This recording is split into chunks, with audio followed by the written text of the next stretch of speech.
வாடகை வீட்டில் வசிப்பவருக்கு அடித்தது அதிர்ஷ்டம். இனி யாருமே கேள்வி கேட்க முடியாது. வாடகைக்கு வீடு எடுப்பதும் வாடகைக்கு விடுவதும் என்றால் பல வருடங்களாக நம்பிக்கை அடிப்படையிலேயே நடந்து வந்தது. ஆனால் விரைவில் அமலுக்கு வரவிருக்கும் வீட்டு வாடகை விதிமுறைகள் சட்டம் 2025 அப்படியெல்லாம் இல்லை.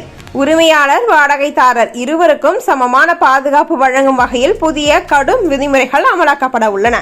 முன்பணம் வசூலில் பெரிய மாற்றம். இனி வீடுகளுக்கு 2 மாத வாடகையை தாண்டி முன்பணம் கேட்க தடை. வணிக கட்டிடங்களுக்கு மட்டும் 6 மாத முன்பணம் அனுமதி. பெரும் பணம் அடைப்பதிலிருந்து வாடகைதாரர்கள் விடுவார்கள் என்பது பெரிய நிம்மதி.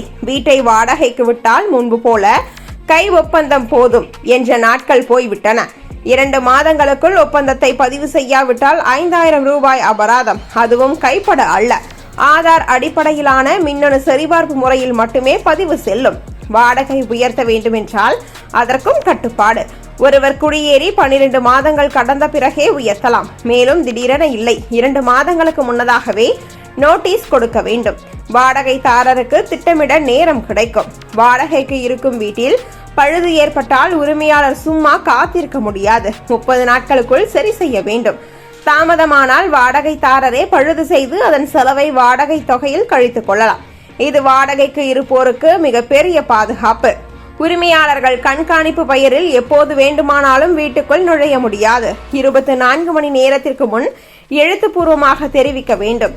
தனி உரிமை மீறுவதற்கு இனி சட்டமே தடுப்பு கட்டாயம். காரணமின்றி வீடு காலி செய் என்ற பயம் இனி இல்லை.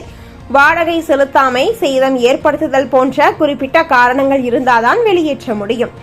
இல்லையெனில் வாடகைதாரர்களை வற்புறுத்துவதற்கு சட்டம் அனுமதிக்காது.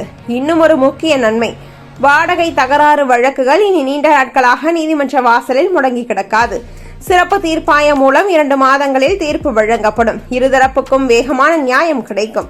மேலும் 50,000 ரூபாய்க்கு மேல் வாடகை இருந்தால் TDS பிடித்தம் செய்ய வேண்டும் என்று சட்டம் நிர்ணயிக்கிறது.